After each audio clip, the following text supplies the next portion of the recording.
Estamos de volta, meu povo. O tempo é curto, mas estamos de volta. Sejam todos bem-vindos. Eu quero concluir com os irmãos o nosso sermão, a nossa exposição bíblica. Nós estávamos falando sobre o apóstolo Paulo nos está nos ensinando aqui nas Escrituras, Efésios, capítulo 4, versículo 13, não é? Então, a nossa sala se encerrou, nós estamos só dando continuidade à nossa exposição bíblica sobre a maturidade cristã. Então, você que está em casa nos assistindo, você que vai nos assistir depois, seja bem-vindo. Vamos lá, meu povo? Então, abra suas Bíblias aí novamente e vamos lá. Eu havia falado sobre as expressões a qual Paulo nos deixa claro sobre essa maturidade. Então, no versículo 13, parte A, Paulo nos ensina, revendo, tá, irmãos? Sobre a unidade da fé, uma única fé. Tá bom? Eu até tinha comentado que não dá para a gente ter fé nisso ou naquilo, a única fé, a base, é o cerne dessa fé. Né?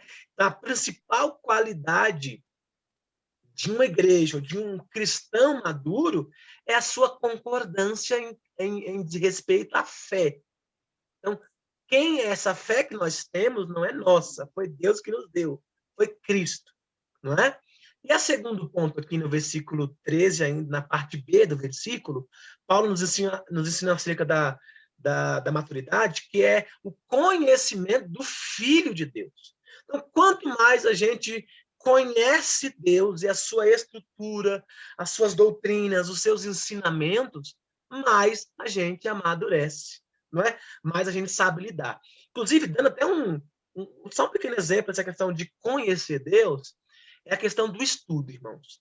Os irmãos sabem que o pastor Zé tem várias formações teológicas, eu também tenho algumas, né? E isso nos faz pessoas, quanto mais a gente conhece, mais piedosa a gente fica. É isso que trata a gente, o conhecimento, não é? Não é sair arrotando ou se utilizando desse conhecimento para pisar nas pessoas, pelo contrário. Né? Esse conhecimento do Filho de Deus, é algo que nos reflete em nós aquilo que Cristo é em nós, não é? Então, a essência de Cristo em nós. Logo, nós vamos perceber que a Escritura fala que Cristo era humilde, né? Jesus jantava com as prostitutas, com os cobradores de impostos, né? Com os reis, com os príncipes, com os servos, com o pessoal da sinagoga.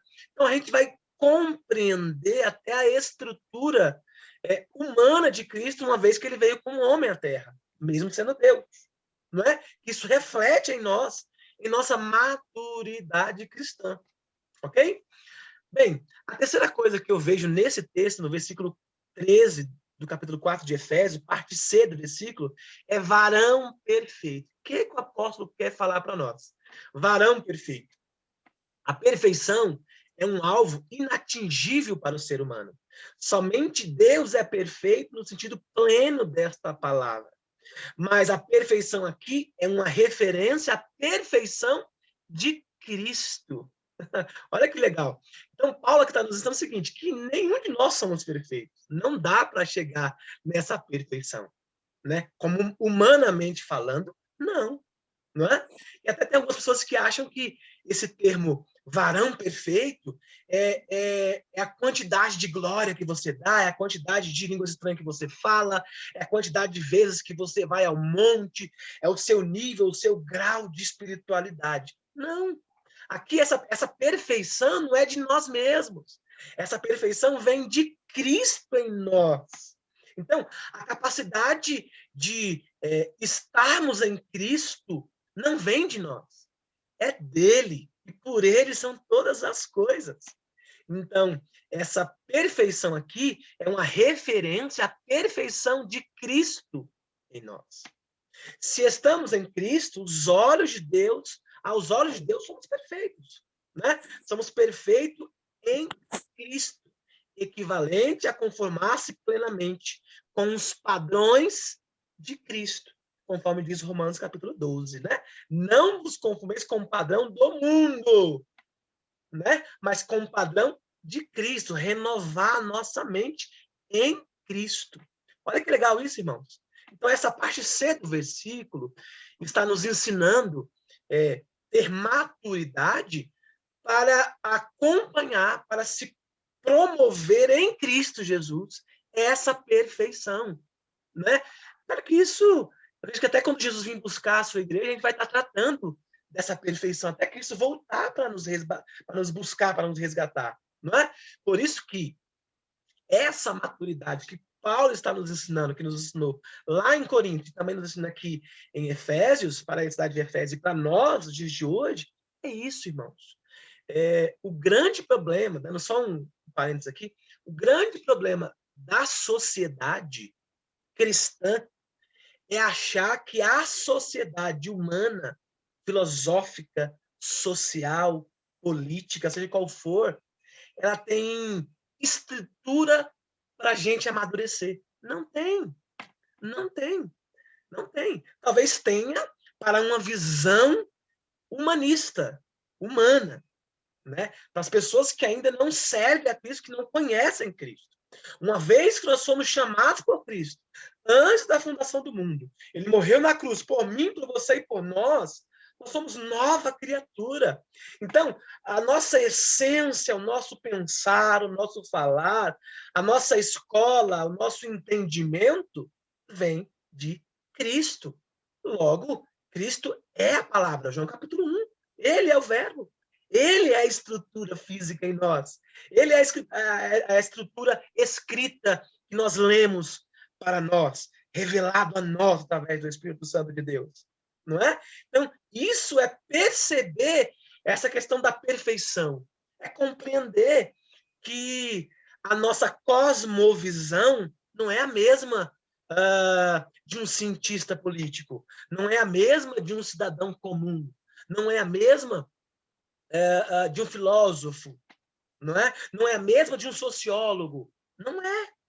Porque a nossa cosmovisão, a nossa visão, elas têm que estar... O nosso óculos que a gente usa, lembra do foco que a gente fez?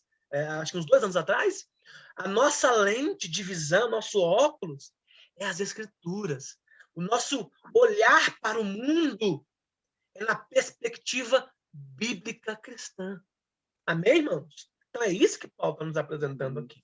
Ainda, para a gente já ir para o ponto final desse sermão, dessa exposição bíblica, capítulo 4, versículo 13, parte D do versículo, não é? Nesse texto exposto, é a medida da estatura completa de Cristo.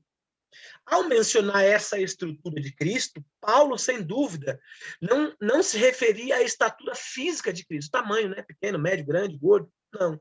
Mas as suas dimensões espirituais, o que ele representava para nós, né? Que não podem ser medidas, por exemplo, nem mensuradas.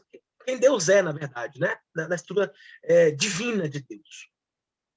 Nem mensuradas, mas podem ser vividas e vivenciadas. Ou seja, quando Cristo veio à Terra como homem, né, o Jesus histórico, nós chamamos teologicamente, né, Zé? O Jesus histórico, que era 100% homem, 100% Deus, divino, ele veio justamente para ser exemplo, né? Para que nós possamos ter possibilidade de vivenciar o que ele viveu, o que ele fez, o que ele deixou de exemplo para nós.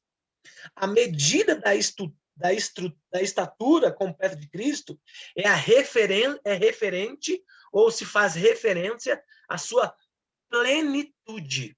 Está lá em Colossenses 1,19. Eu queria a sua ajuda, rapidinho. Você pode abrir aí, Colossenses 1,19? Leia para mim, por favor. Alguém pode abrir?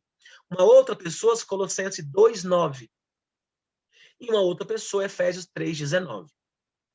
Será que vocês conseguem me ajudar aí? Para a gente finalizar? Como eu estou concluindo, é a última parte do versículo. Eu quero Repete concluir. as referências, por favor, pastor. As referências? Tá. Colossenses 1,19, Colossenses 2,9 e o mesmo Efésios 3,19. 2,9. Por favor. Pois nele habita toda a plenitude da divindade em forma corporal. Deus. Então, Cristo faz parte da Trindade, é Deus. E é nele que nós estamos baseados, na plenitude de um Deus divino. Ok? Vamos lá, quem pode ler? Colossenses 1,19. Pois foi do agrado de Deus que nele habitasse toda a plenitude.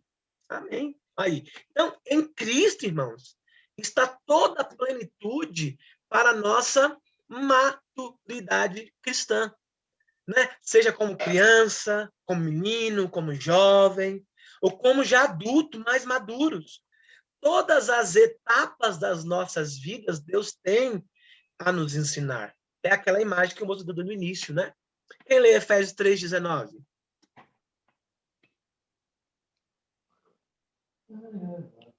E conhecer o amor de Cristo, que excede todo entendimento, para que sejais tomado de toda a plenitude de Deus.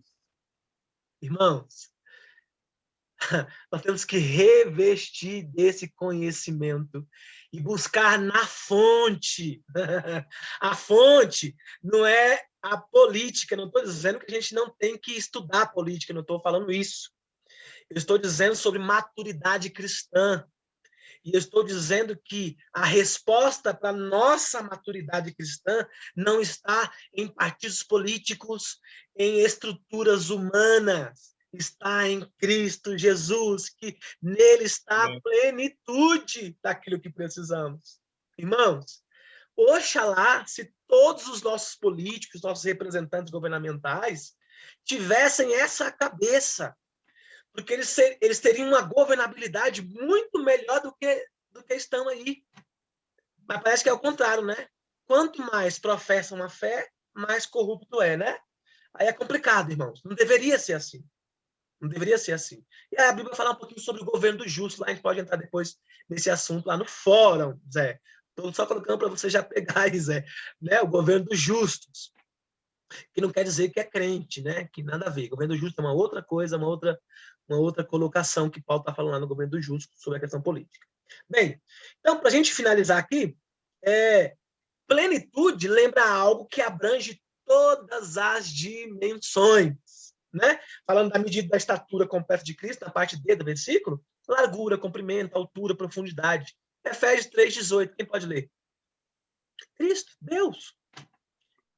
Ele é soberano, ele é poderoso. 3,18. Efésios. Vamos lá, então. Vamos lá. A fim de que possais, com todos os santos, compreender a largura, o comprimento, a altura e a profundidade. Então, Paulo estava falando nessa questão de Efésios 3,18, justamente isso, não é? A essência de Cristo. Então, Cristo é importante no nosso amadurecimento em todos os aspectos. Todos os aspectos. Né? O que eu costumo sempre dizer que a Bíblia ela tem uma estrutura tão fantástica que ela serve para nós. A Bíblia tem resposta para nossas confusões mentais acerca do Evangelho, acerca de como criar os nossos filhos. A Bíblia tem resposta para a nossa vida amorosa. A Bíblia tem resposta para a nossa vida profissional, né? Como cristão se comportar na vida profissional. A Bíblia tem resposta para a justiça social. Será, pastor, se eu começar a dar cesta básica, eu vou achar que eu estou querendo ser político?